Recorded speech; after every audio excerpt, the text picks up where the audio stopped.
are yet to come, or sharers in your grief. 'Cause in a little while, when all will be over, you're gonna say goodbye. Go and get your closure. In 100 years, when you're just a haze on the water, and then when it clears, it's another's turn to discover. But you know, they'll have to let go, like you. Hello. As you join, definitely let me know who you are and where you're coming from. I am playing a little acoustic music, and so as people join, we'll just kind of enjoy the music. One of my favorite types of music is bluegrass music. So I noticed this has a nice little banjo in it, so I thought it would be a nice way to start our session today. So I'm just going to give a few minutes. So as many folks can hop on as possible at the beginning. And then we will be on our merry way. So you guys enjoy this music, okay? I'm listening to Spotify, or I'm using Spotify, by the way. So if anyone is interested. What's your favorite music? I want to get to know you guys. It's kind of a strange thing just to be talking into my iPhone. So as much as you can ask me questions and interact, the better off we'll be. I don't feel like I'm just literally talking to a screen. For those of you who don't know, my name is Marnie, and I manage Carrots Are Orange. And I am out of the Seattle area, and it is raining.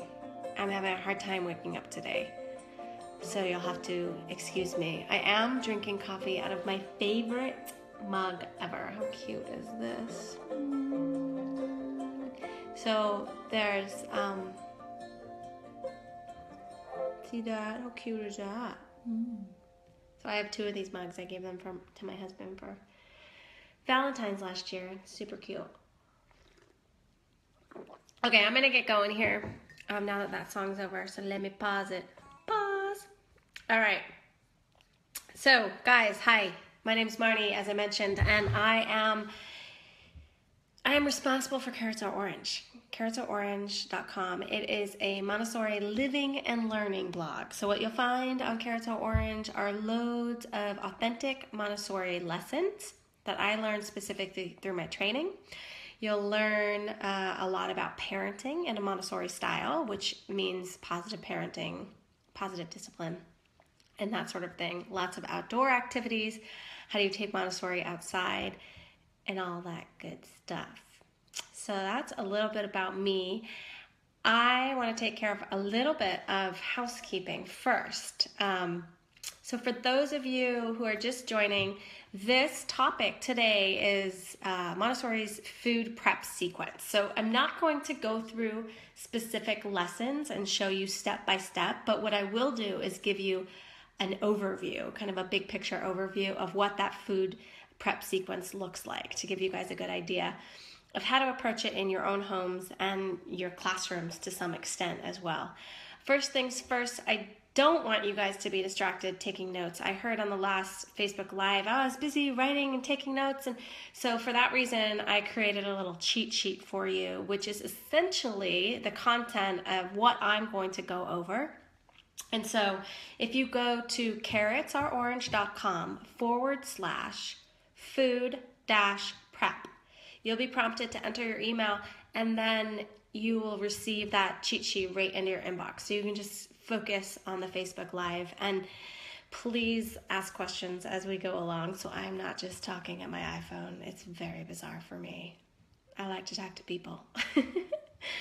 The other thing I want to throw out there really fast, and I'll put this link in the comments here of this Facebook Live. I want excuse me, I want to reference some materials from Montessori Services. If you guys don't know, Montessori Services is a rock star go-to resource for Montessori supplemental materials, really. You're not going to find the pink tower and that sort of thing there, but you're going to find loads and loads of other things for your home, learning environment for your classroom, and so on. It's just an incredible resource. So I'm going to post my affiliate link, just full disclosure there. So you guys, here, I'm going to post it right now. This is directly taking you to their food prep activities. So you can, believe it or not, just go to the site and purchase all the food prep sequence that we're about to talk about, or you can pick and choose. There's a ton of really fun little products there to work with kids in the kitchen. For example, I think I have it in here. I have some goodies. I think I got this wavy chopper from there, but you also can get that on Amazon. Oh, maybe I don't have it. Well, there's a little potato masher. So little kids in the kitchen. It's so cute. So they have a bunch of kid-size kitchen utensils and food prep utensils that will help do all of these activities. So guys, I know bringing or involving kids in food prep and in cooking is not easy, but trust me, it is something that will pay off enormously for you and for your child. So it's all about mindset, right? So get in the right mindset. There's probably going to be a bit more mess. There's probably going to be, shall we say, some creative cooking going on there as your children really learn to discover and explore kitchen chemistry, shall we say. Now, my 2.5-year-old, he loves to crack eggs. So occasionally I will find an eggshell, and that's okay, because you know what? He's 2.5 and he can crack an egg like no other. So please shift your mindset and make it happen. And I'm going to try to help you here in a way that makes sense for you and for your child and his development. If you do it in this sequence, you're more likely to reach success. So I am totally guilty of diving into places in the kitchen that my children should not necessarily, or they're not ready to be involved in, mainly cooking with heat. Okay, so for those of you who just joined, I'm Marnie from Carrots or Orange. Today we're talking about the food prep sequence in a Montessori environment. I'm going to stop really quick here and make sure. Anne, hi, Anne. Anne's one of my old friends. Jennifer, hi. It's nice to see you guys. And that's all I have so far. Come on, guys. Say hi to me. Let me know how you're doing. And also, I want to know how you involve your kids in the kitchen as well. Like, what do your kids like to do? Like I said, I'm going to give you a specific kind of, again, as with Montessori, right? It's a planned environment with a lot of liberty for the kids, okay? So think of this sequence like that. There's basically, in my training, we learned 4 main areas, and I added a couple just for fun. I was writing up the curriculum recently for my Montessori homeschool course. Jennifer is part of that course, and it's basically a course for parents and teachers, for that matter, who don't have Montessori training. You don't get a certificate, but it is a comprehensive online program to bring Montessori into your learning environment. So we go through philosophy, we go through lesson planning and progress, and we go through lesson by lesson in each area of the classroom. So it's awesome. So if you guys want to learn more about that, just go to Marnie Craycroft, MarnieCraycroft.com/MMH. You can get all sorts of information, but that's not what this Facebook Live is about. But I was preparing curriculum for food prep recently, and so I added two additional steps, shall we say, in this sequence, okay? So I'm going to give you the overview. Again, please download the cheat sheet. You don't need to be taking notes right now, okay? All right, so first is slicing. Next is spreading. And the third one is making food that doesn't require heat. And the fourth is making food that does require heat.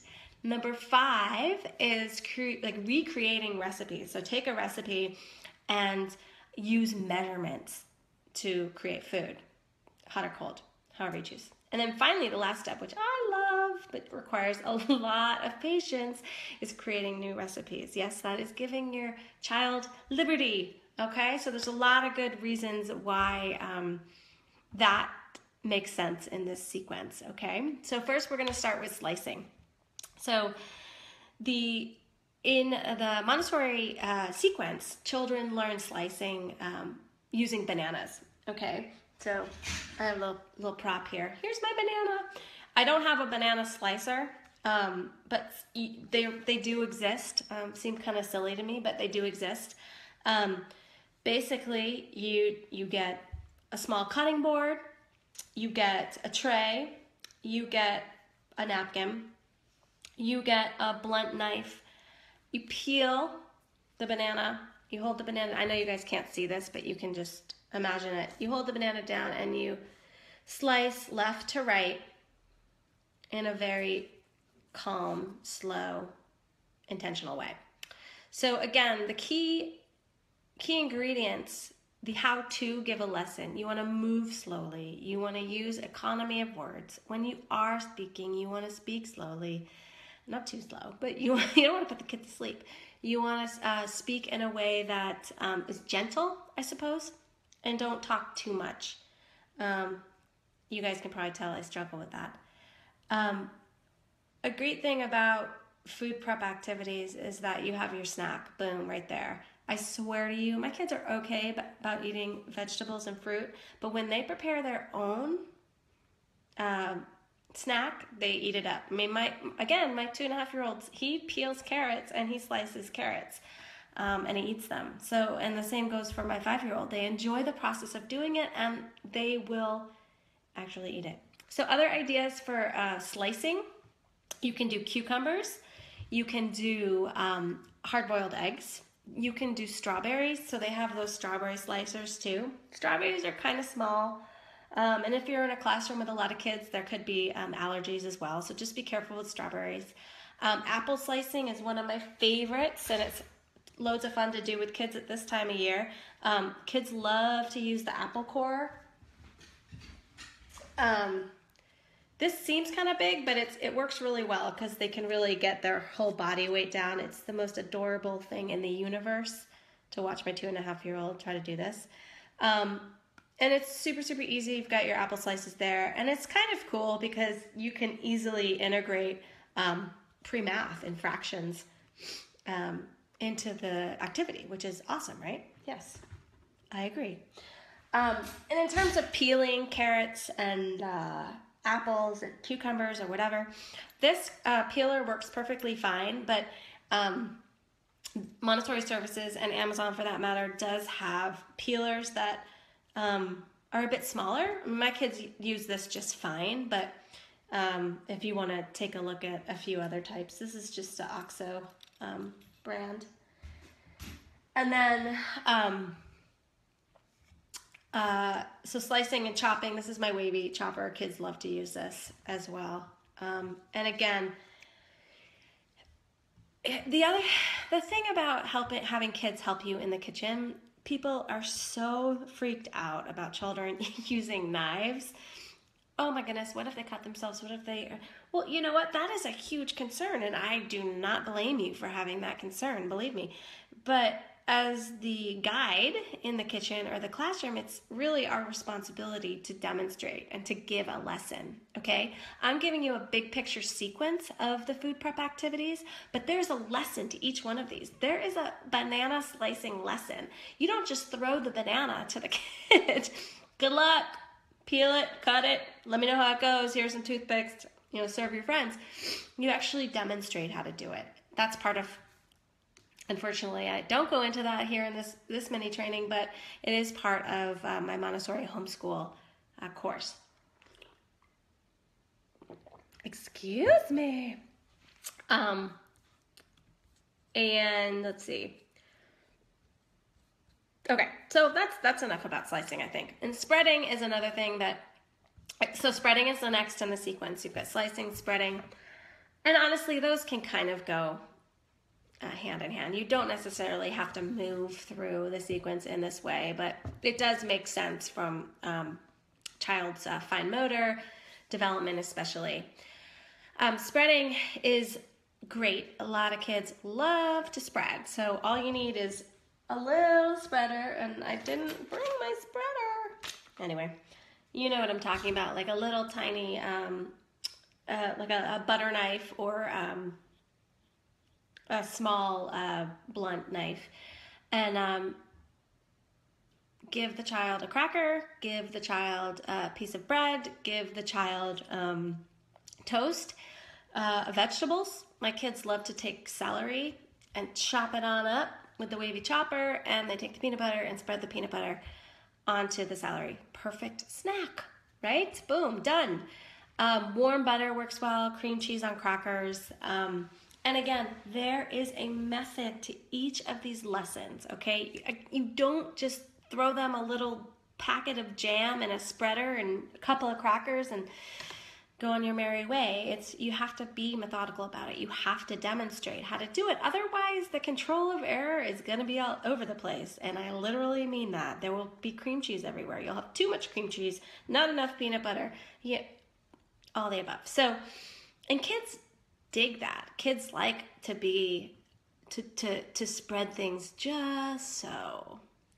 And, it's... Kids want to do well, and they enjoy making their own snack, and they enjoy feeding their friends. So you can play into it like that. Okay, so we have slicing and we have spreading. The next is making food that doesn't require heat.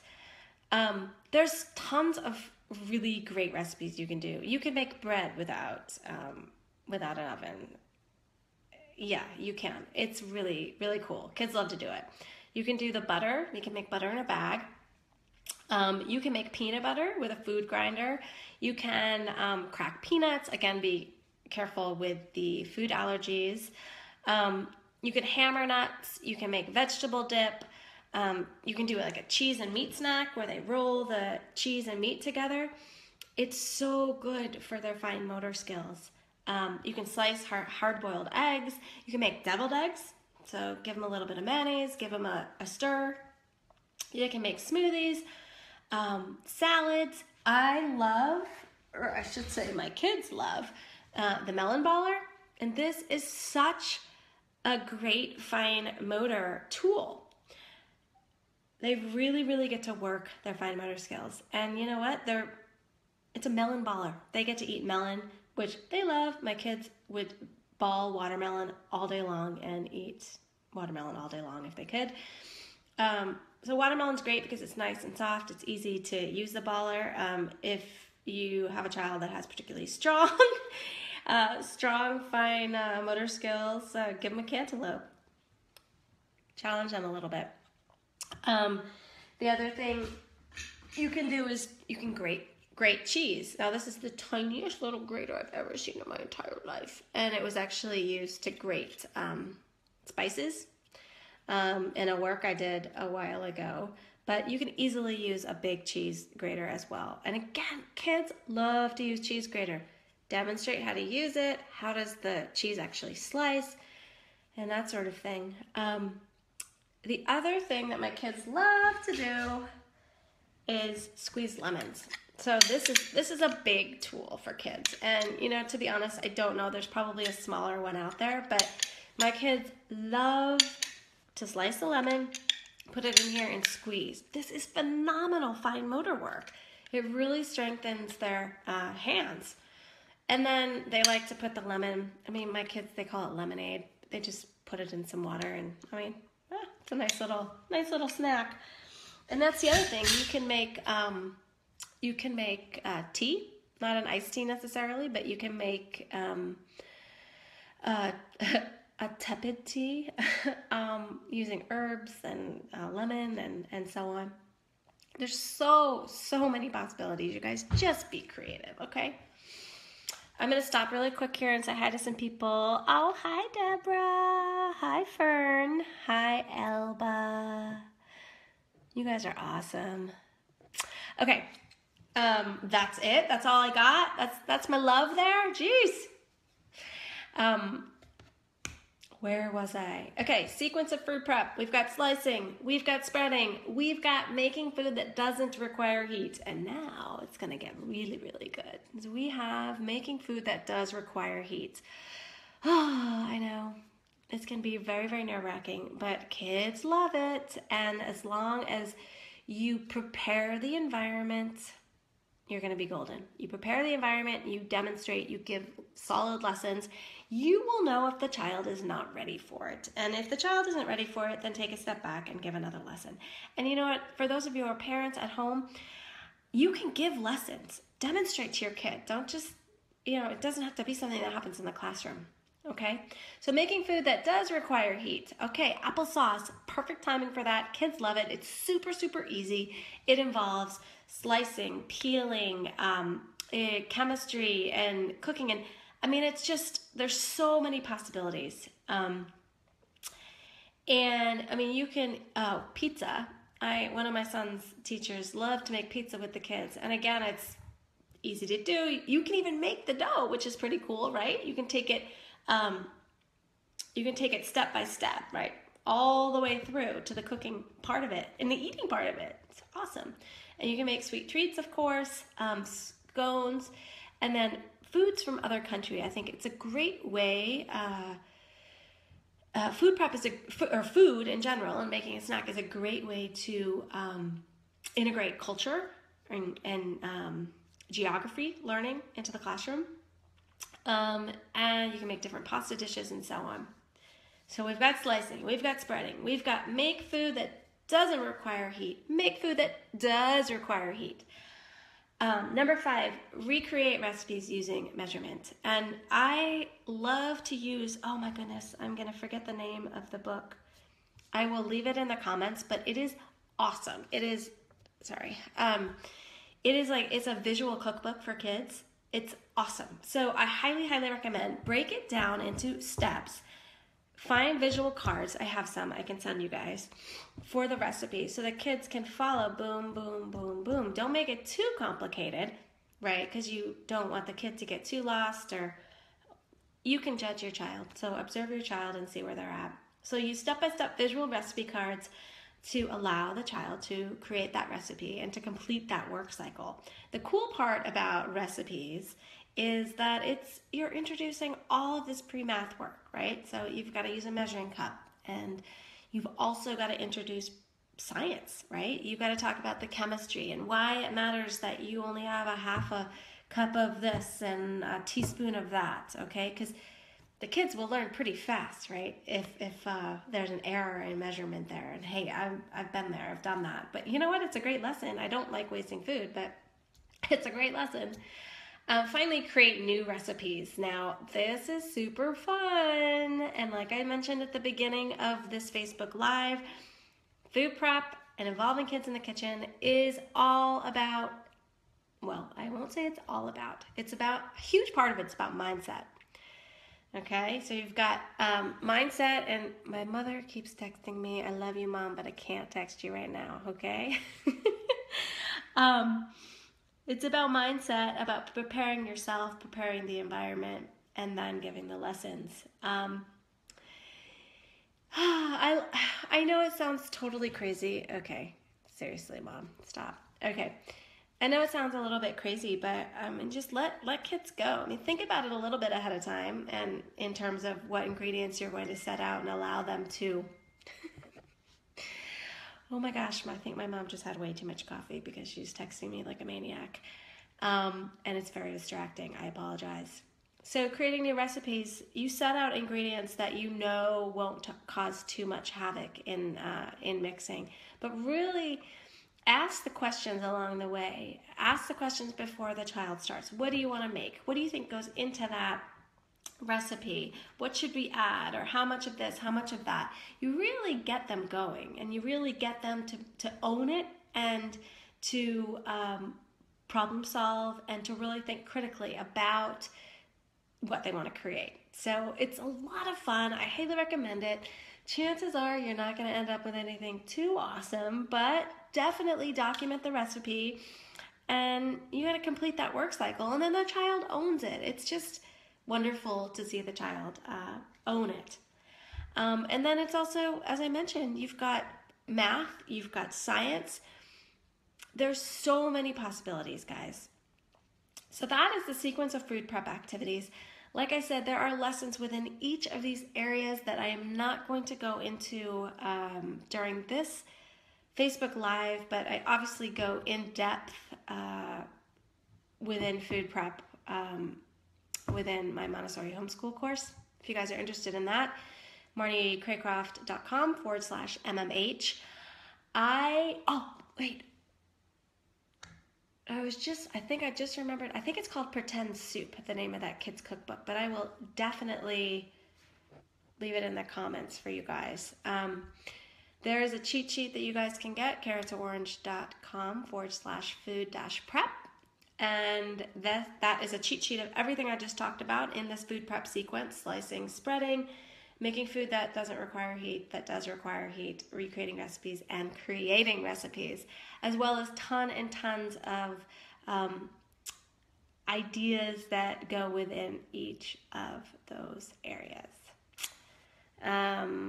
Let's see here. Jessica Mays, love this topic. You guys have to tell me what you like to cook with your kids, because I'm in the middle of adding on to the curriculum, so I have loads of ideas, but I am always looking for new ideas. Deb Klein says, I have to get into this more. I hope we can listen again. My two are monkeys right now, and I need some more quiet. Okay, Deb, I totally get it. No worries. This is going to be on the Facebook page. So, guys, I'm going to leave it at that because my little guy is about to come home here, so I need to make sure I'm here for him. But please let me know if you have any questions. And this video will be on my Facebook page, Carrots Orange Facebook page. So it's facebook.com/carrotsorange. The R is not spelled out. It's just the letter R.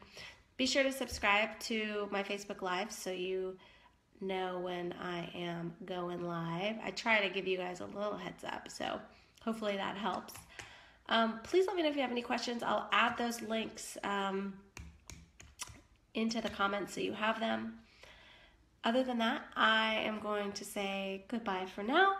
I am, of course, always available on Facebook, and you can always email me as well. So just subscribe to my newsletter, and you'll get my newsletter. You reply to that newsletter, and boom, it goes to me, a real human being. Isn't that awesome? And I do respond. So I really appreciate you guys so much, and I hope you learned a little bit about the sequence of food prep activities within the Montessori environment. Please ask me questions if you have additional ideas or concerns, and I will talk to you guys soon. Bye.